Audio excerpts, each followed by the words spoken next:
جی السلام علیکم. امید ہے کہ آپ سب لوگ خیریت سے ہوں گے. اگر عمران خان دوبارہ اقتدار میں آ گیا تو وہ بہت برا انتقام لے گا, یہ کر دے گا, وہ کر دے گا, اس طرح کی باتیں آپ لوگوں نے بھی سنی ہوں گی.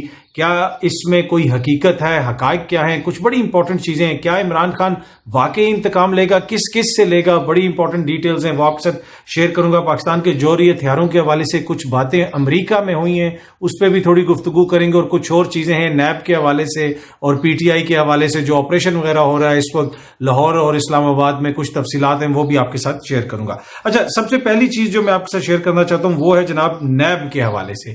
نیب کے نئے چیئرمین کی تعیناتی ہوئی ہے, ایک ریٹائرڈ جنرل صاحب کو وہاں پہ لگایا گیا ہے. اور اب اس کے جو نیب کی کارکردگی ہے اس میں ہمیں بہتری نظر آ رہی ہے. پچھلے جو نیب کے چیئرمین تھے وہ چلے گئے, انہوں نے کہا کہ مجھ پہ کوئی دباؤ وغیرہ ہے, لیکن ان پہ یہ بھی تنقید تھی کہ وہ احتساب وغیرہ کچھ صحیح نہیں کر رہے. اب جو ہے نیب کی کارکردگی بہتر ہوئی ہے. اور اب جو میڈیا رپورٹ کر رہا ہے جناب, اس کے مطابق بشرا بی بی کو بھی نیب نے طلب کر لیا ہے, اور اس کے ساتھ ساتھ نیب راولپنڈی نے عمران خان صاحب کو بھی طلب کر لیا ہے. اور یہ سب کچھ غالباً توشہ خانہ کا جو کیس ہے اس میں ہو رہا ہے. یہ وہی توشہ خانہ ہے کہ جس کے ریفرنسز نیب وغیرہ میں جو پڑے ہوئے تھے, ان کی کیا حالت ہوئی نیب کی عدالتوں میں جب نیب کے قوانین میں تبدیلی ہوئی, وہ آپ کو بھی پتا اور مجھے بھی پتا. اچھا, اب جو پاکستان کے جوہری ہتھیار ہیں ان کا ذکر جناب امریکی سینٹ میں ہوا ہے. امریکی سینٹرل کمانڈ کے جو جنرل ہیں, جنرل مائیکل کوریلا صاحب, ان سے ادھر کسی سینیٹر نے پوچھا کہ جناب پاکستان کے جو جوہری ہتھیار ہیں ان کے حوالے سے آپ کی کیا رائے ہے, کیا وہ محفوظ ہیں؟ اس سے پہلے آپ کو یاد ہوگا کہ اسحاق ڈار صاحب بھی یہ بات کر چکے ہیں کہ آئی ایم ایف نے کوئی ایسی بات کی کہ ہمارے جو دور تک مار کرنے والے میزائل ہیں, جو ہمارا جوہری ہتھیار ہے, اس کے حوالے سے انہوں نے کوئی ڈیمانڈ کی. اور ڈار صاحب نے یہ کہا کہ اس قسم کی نامعقول ڈیمانڈ کسی کو بھی نہیں مانا جائے گا, اور کوئی ہمیں ڈکٹیٹ نہیں کر سکتا کہ ہم اپنے دفاع کے لیے کیا رکھیں یا کیا نہیں رکھیں. اچھا, اب یہ جو جنرل صاحب ہیں انہوں نے بھی وہاں پہ دو باتیں کی. اب اس کو سمجھنا بڑا ضروری ہے. انہوں نے جو وہ بات کی اور اس وقت ہم کہاں پہ کھڑے ہیں, تو پھر آپ کو سمجھ آئے گی کہ ہو رہا کیا ہے. انہوں نے یہ کہا کہ اس وقت جو پاکستان کے اندر مسائل ہیں اس میں معیشت مسئلہ ہے, ان کے بجٹ کا مسئلہ ہے, آئی ایم ایف کا مسئلہ, یہ انہوں نے پاکستان کی معیشت کے اوپر بات کی. اس وقت معیشت کی حالت یہ ہو چکی ہے کہ امریکی جرنل بھی یہ کہہ رہا ہے کہ پاکستان کی معیشت کی بری حالات ہیں, اس کی فکر ہے لوگوں کو. پھر ان سے جب پوچھا گیا کہ جوہری ہتھیاروں کا جو سیفٹی میکنزم وغیرہ, کیا آپ اس سے مطمئن ہیں؟ انہوں نے کہا جی ہم مطمئن ہیں. اچھا, یہ تو بات انہوں نے کر دی مطمئن ہے, اور ہمیں بھی پتا ہے کہ ہمارے ہتھیار بالکل محفوظ ہیں اور پاکستان کے خلاف ایک مخصوص قسم کا پروپیگنڈا کیا جاتا ہے. لیکن اس ساری چیز کو اب جوڑا کس چیز سے جا رہا ہے؟ پاکستان کی معیشت کے ساتھ. اور معیشت کے حوالے سے کیا آپ کو یاد ہوگا کہ ایک پاکستان میں ایک وزیر اعظم ہوتے تھے کافی عرصہ پہلے, بہت عرصہ پہلے, آپ کو یاد ہوگا جس وقت پاکستان میں جمہوریت نہیں تھی, آئین نہیں تھا, بڑا ظلم ہوتا تھا پاکستان میں. بہت سال پہلے ایک وزیر اعظم ہوتے تھے عمران خان. انہوں نے بہت سال پہلے, بہت عرصہ پہلے کچھ لوگوں کو بتایا تھا کہ اگر اس وقت حکومت گرائی گئی, یہ سازش ہوئی, تو پھر معیشت کی یہ حالت ہوگی کہ ہمارا جو دفاع ہے اس کے اوپر ڈائریکٹ اٹیک کیا جائے گا. اب ہمارے دفاع کو ہر جگہ پہ معیشت کے ساتھ جوڑا جا رہا ہے, اور ہماری حکومتی شخصیات خود اس کا اعتراف کر رہی ہیں. آئی ایم ایف کی جانب سے جو ڈیمانڈز آ رہی ہیں, امریکی سینٹ کے اندر جو ہے امریکی جرنل سے پاکستان کے جوہری ہتھیاروں کے بارے میں پوچھا جاتا ہے, جواب وہاں پہ ساتھ جو آ رہے ہیں وہ پاکستان کی معیشت کے حوالے سے آ رہے ہیں, پاکستان کے بجٹ کے حوالے سے بات ہو رہی ہے. ان کے جرنیل بھی جو ہے ہماری معیشت کے اوپر تبصرے کر رہے ہیں, امریکی جرنیل بھی پاکستان کی معیشت پہ تبصرے کر رہے ہیں. اور اس کو سب چیز کو جوڑا کس چیز کے ساتھ جا رہا ہے؟ ہماری معیشت کے ساتھ. تو اس سے آپ خود سمجھدار ہیں, آپ خود فیصلہ کر سکتے ہیں. وہ جو بات اس وقت کی گئی تھی کہ اگر وہاں سے پاکستان کی معیشت نیچے جائے گی, وہاں پہ اگر حکومت کی تبدیلی ہوگی تو اس کے کیا نتائج نکل سکتے ہیں. کیا آج لفظ بلفظ ویسی صورتحال آپ کو نظر نہیں آ رہی ہے؟ لیکن ان تمام باتوں کے باوجود جو ایک خاص قسم کا پروپیگنڈا پاکستان کے ہتھیاروں کے حوالے سے کیا جاتا ہے وہ بالکل بے بنیاد ہے, بالکل محفوظ ہیں. جس قسم کی اطلاعات ہمیں انڈیا سے آتی ہیں کہ جناب وہاں یہ چوری ہو گیا, وہ ہو گیا, کیا کبھی آج تک ایسی کوئی چیز پاکستان کے اندر ہوئی ہے؟ کبھی بھی نہیں ہوئی, اور انشاءاللہ نہ ہی کبھی ہوگی. لیکن اس قسم کا ایک مخصوص جو پروپیگنڈا وہ پاکستان کے خلاف ہمیشہ ہوتا رہتا ہے. اچھا, ایک اور چیز جو میں آپ سے شیئر کرنا چاہتا ہوں وہ جناب بڑی امپورٹنٹ ہے, وہ ہے جناب اس وقت جو پی ٹی آئی کے خلاف کریک ڈاؤن ہو رہا ہے, اور اس کے ساتھ ساتھ یہ ایک تاثر دیا جا رہا ہے کہ جی عمران خان انتقام لے گا, عمران خان بڑے غصے میں ہے.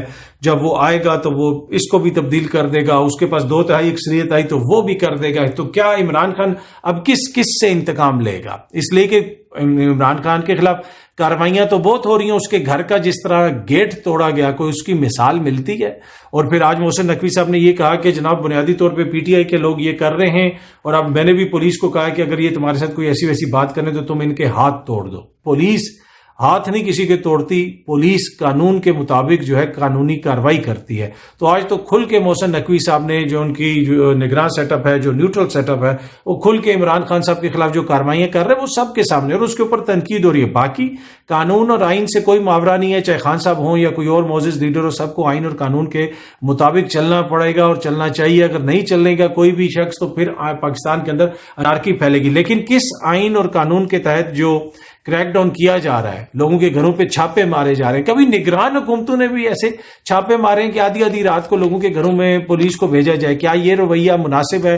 وہ پولیس کی ایک گاڑی نہر میں پھینک دی لوگوں نے, عوام نے ڈنڈے مار کے توڑ کے, قابل مذمت چیز ہے. جناب یہ میرے آپ کے ہمارے ٹیکس کے پیسے, یہ ہماری پولیس ہے بھائی, آپ اس پہ حملہ آور کریں گے توڑیں گے, یہ غلط چیز ہے. تو اس کے اوپر بڑی وہ اس طرح بھی ہوا کہ یہ دیکھیں ریاست جو ہے وہ نہر میں بہ گئی, ریاستی رٹ نہر میں بہ گئی. کیا کچھ دن پہلے اسی مال روڈ کے اوپر ہم نے دیکھا نہیں تھا کہ ریاست تیر رہی کس طرح تھی؟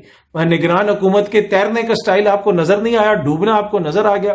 جو عوام کی گاڑیوں پہ پولیس ڈنڈے مار کے تیراکی کر رہی تھی اور تیراکی سیکھ رہی تھی, وہ کون سی مچھلیاں تھی جو اندر ڈوبنے سے وہ بچا رہے تھے یا کہہ رہے تھے کہ جناب ہم نے اس کو ڈوبنے نہیں دینا؟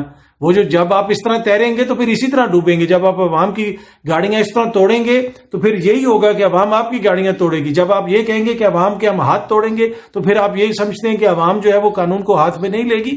ایسا نہیں ہونا چاہیے. نگران حکومت جو آئی ہے اس کا کام الیکشن کروانا ہے, وہ اپنے الیکشن کروائیں اور واپس جائیں. اور جہاں تک اب انتقام کا تعلق ہے, یہ ایک بیانیہ بنانے کی کوشش کی جا رہی ہے کہ جی وہ بڑا انتقام لے گا, وہ یہ کر دے گا, وہ کر دے گا.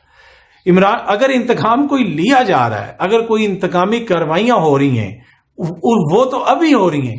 کیا کسی معزز دانشور کو, کسی سیاستدان کو, کسی صحافی کو یہ انتقام نظر نہیں آ رہا کہ 100 کے قریب جناب آپ نے پرچے کر دیے ایک بندے پہ؟ آج عمران خان کے وکیل حسان نیازی, ان کے وکیل ابھی پنجوتھا صاحب سے میری تھوڑی دیر پہلے بات ہوئی ہے, وہ کہتے ہیں حسان میرے ساتھ تھا, حسان نیازی کو گرفتار کر لیا گیا, اس کی ہم نے ضمانت بھی کر لی تھی, اس کے اوپر جو کروا لی گئی تھی, لیکن اس کے باوجود جو ہے ان کو پکڑ لیا گیا, ان کو گرفتار کر لیا گیا, آلدو کہ ان کی ضمانت ہو چکی تھی. اور یہ سراسر وہ یہ کہہ رہے ہیں کہ انتقامی کارروائی. افتخار دورانی صاحب جو پاکستان تحریک انصاف کے سینئر رہنما ہیں, انہوں نے ٹویٹ بھی کی کہ عدالت کی جانب سے ضمانت ہونے کے باوجود ایس پی نوشروان, انہوں نے ایک ایس پی صاحب کا نام لکھا, ایس پی نوشروان نے عدالت کے باہر سے حسان نیازی کو اغوا کر لیا.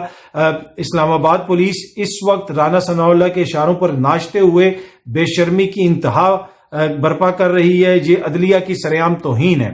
اچھا, ان کے جو لائر ہیں ان کا بھی یہی کہنا تھا کہ جناب ہم نے اپنی ضمانت کروا لی تھی, میں ان کے ساتھ تھا, اور جو ہے ایس پی نوشروان کا نام انہوں نے لیا کہ ان کی پارٹی وہاں پہ کھڑی تھی اور انہوں کو کہا کہ حسان نیازی کو گرفتار کر لو.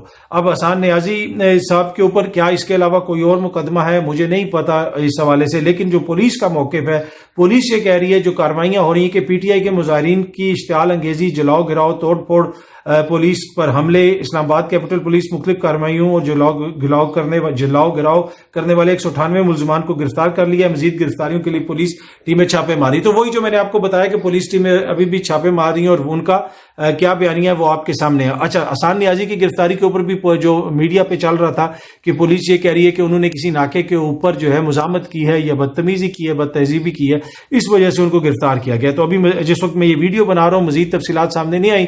حفیظ اللہ نیازی صاحب سے ابھی میری بات ہوئی تھی جو حسان کے والد ہیں. جیو رپورٹ کارڈ کا جو پروگرام ہے اس میں آپ ان کو سنتے رہتے ہیں. وہ خود بھی بڑے پریشان تھے. وہ کہتے ہیں میں مختلف لوگوں سے پوچھ رہا ہوں کہ حسان کدھر ہے, مجھے پتہ نہیں چل رہا ہے, اور میرا یہی ہے کہ اس کے ساتھ جو بھی سلوک کیا جائے آئین اور قانون کے مطابق کیا جائے. اچھا, اب یہ جو عمران خان کے انتقام کی سٹوریاں آپ کو سنائی جاتی ہیں, رام لیلا کی, اور اس کے ساتھ ساتھ کوئکاف کا سب سے جو بڑا بیٹا ہے اس کا جو منجلا داماد ہے, اس کے سالے نے جو انتقام لیا تھا کوئکاف میں, اس قسم کا انتقام لے گا عمران خان. اس طرح کی باتیں جو ہیں مختلف دوست کرتے ہیں. بھائی یہ جو انتقام ہے, اگر کوئی انتقام ہے تو وہ تو اس وقت لیا جا رہا ہے کہ بشرا بی بی کو بھی نیب کا نوٹس آ گیا, خان صاحب کے گھر پہ جو ہوا, یہ اس میں کسی کو انتقامی کارروائی نظر نہیں آئی, اس میں کسی کو کوئی کہانی نظر نہیں آئی, اس میں کسی کو کچھ نظر نہیں آیا کہ کیا ہوا کیا کوئی تاریخ میں اس کو کسی کی کوئی مثال نہیں ملی کسی کو کہ تاریخ میں اس قسم کی حرکت کس نے کی تھی.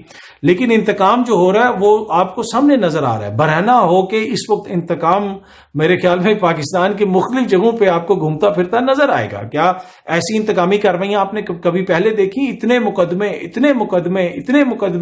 کہ ہر پیشی پہ مقدمہ. دفعہ 44 ایسی ہے کہ جدھر عمران خان جاتا ہے وہاں پہ جناب کچھ لگا کے کوئی نیا مقدمہ ان پہ درج کر دیا جاتا ہے. لیکن اس انتقام کے اوپر کوئی بات ہی نہیں کر رہا.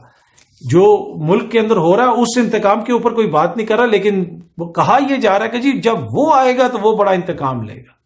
بھائی وہ تو جب آئے گا تو وہ تو ہم بعد میں دیکھیں گے. اصل میں جو ابھی انتقامی کارروائیاں ہو رہی ہیں وہ کسی کو نظر نہیں آ رہی. اور دوسری بات، عمران خان نے جتنا انتقام لینا ہے یا لیا ہے اس کی بھی میں آپ کو ایک مثال دے دیتا ہوں. 25 مئی کے ساتھ کیا کچھ نہیں کیا گیا. 25 مئی والے دن ان کے ساتھ کیا کچھ نہیں کیا گیا. یاسمین راشد کی گاڑی کو جس طرح توڑا گیا، ان کے لیڈران کے ساتھ جو کچھ ہوا، عمر ایوب کو جو ڈنڈے مار کے پنجاب کی پولیس نے KP کے بارڈر پہ کیا کر دی وہ آپ کو یاد نہیں ہے. اس کے بعد پنجاب میں کس کی حکومت آئی؟ عمران خان کی حکومت آئی. کتنا انتقام لیا گیا؟ کتنے لوگوں کے خلاف انتقامی کارروائی؟ مجھے بتا دیں. ان کے ساتھ تو ان کے ورکرز کا گلہ یہ ہے کہ اس نے کسی سے انتقام نہیں لیا. تو وہ کتنا انتقام لے گا وہ تو وقت بتائے گا. لیکن جو انتقام اس نے کتنا لیا 25 مئی کے بعد وہ سامنے نظر آ رہا ہے، سب کے سامنے ہے. اور اس وقت جو پاکستان تحریک انصاف کے ساتھ ہو رہا ہے، جو انتقام لیا جا رہا ہے، اس میں کسی کو انتقام نظر نہیں آ رہا ہے. اس میں ہر کسی کو بس جمہوریت جو ہے وہ دمال ڈالتی ہوئی نظر آ رہی ہے اور جمہوریت، آئین اور سب کچھ نظر آ رہا ہے، لیکن انتقام نظر نہیں آ رہا ہے. تو یہ دیکھیں، یہ پتہ نہیں کون سی اینک ہے، یہ جب تک نہیں اترے گی تو تب تک اس طرح کی چیزیں جو ہیں آپ کو نظر نہیں آئیں گی. آخر میں ایک چھوٹی سی چیز آپ کے ساتھ شیئر کروں گا، وہ ہے جناب ثاقب نثار صاحب کی ایک اور آڈیو آ گئی ہے. اس آڈیو کے اندر ثاقب نثار صاحب کو کوئی شخص جو ہے وکیل ہی ہیں اور وہ فرما رہے یہ ہیں کہ جناب آپ جو ہے مریم بی بی کے حوالے سے جو آپ کے خلاف جو وہ باتیں کر رہی ہیں ان کا آپ بھی جواب دیں. خواجہ طارق رحیم صاحب یہ کہہ رہے ہیں. اور اس آڈیو کے اندر وہ کہتے ہیں کہ جناب وہ بڑے تارڑ صاحب سے میرا اب مجھے نہیں پتا کہ ان سے مراد کیا ہے، رفیق تارڑ صاحب کی بات کر رہے ہیں یا کسی اور کی وہ بات کر رہے ہیں. تو اس پہ وہ یہی کہہ رہے ہیں کہ جو بڑے تارڑ صاحب دی گل یاد آئی، وہ کہندے سن کہ میاں کتیاں دے پونکن تے دور دور کھلوتے ہی ہوئے نے. ٹھیک ہے کہ نہیں؟ کتیاں نو پونکن دیو دور دور کھلوتے نے. ٹھیک ہے کہ نہیں؟ مطلب وہ دور سے کتے بھونکتے رہیں تو کتوں کی طرح بے شک بھونکتے رہیں، آپ کو جواب دینے کی ضرورت نہیں ہے. یہ ثاقب نثار صاحب نے بات کی. لیکن اس کو مختلف دوست شیئر کر رہے ہیں، پر اس میں تو ثاقب نثار صاحب نے کوئی غلط بات نہیں کی، نہ ہی کسی سے کوئی انتقامی کارروائی کی بات کی. انہوں نے کہا کہ جو بات کوئی بندہ شخص غلط بات کر رہا ہے آپ اس کو کرنے دیں، ہمیں کیا ہے. اب پتہ نہیں ان کے خلاف کون کر رہا ہے، کس کو انہوں نے کہا ہے کہ کون بھونک رہا ہے یہ وہ. لیکن یہ کس کانٹیکسٹ میں بات ہو رہی تھی مجھے ایگزیکٹ تو نہیں پتا. لیکن یہ بات انہوں نے کہی کہ جناب کتوں کے بھونکنے کے اوپر آپ جواب نہیں دیتے، یہ ثاقب نثار صاحب نے کہا. اور اس میں انہوں نے کہا کہ یہ بات ان کو وڈے تارڑ صاحب نے بتائی تھی. تو یہ ایک نئی مبینہ آڈیو آئی ہے. اب یہ پتہ نہیں ثاقب نثار صاحب کے حق میں ہے یا خلاف ہے. جو لوگ ان کی مخالفت کرتے ہیں وہ بڑے جوش و خروش کے ساتھ اس کو شیئر کر رہے ہیں. لیکن میرے خیال میں تھوڑی سی نظر ثانی کی ضرورت ہے. اس میں ہو رہی کس کی ہے، اس میں مطلب کہ کون جو ہے وہ لگ رہا ہے کہ اس کی تھوڑی سی سبکی ہو رہی ہے، یہ بھی تھوڑا سا سوچنے کی ضرورت ہے. امید ہے کہ یہ ویڈیو آپ کو پسند آئی ہوگی. بہت جلدی آپ سے دوبارہ ملاقات ہوگی. اپنا خیال رکھیے گا. بہت بہت شکریہ. Thank you so much.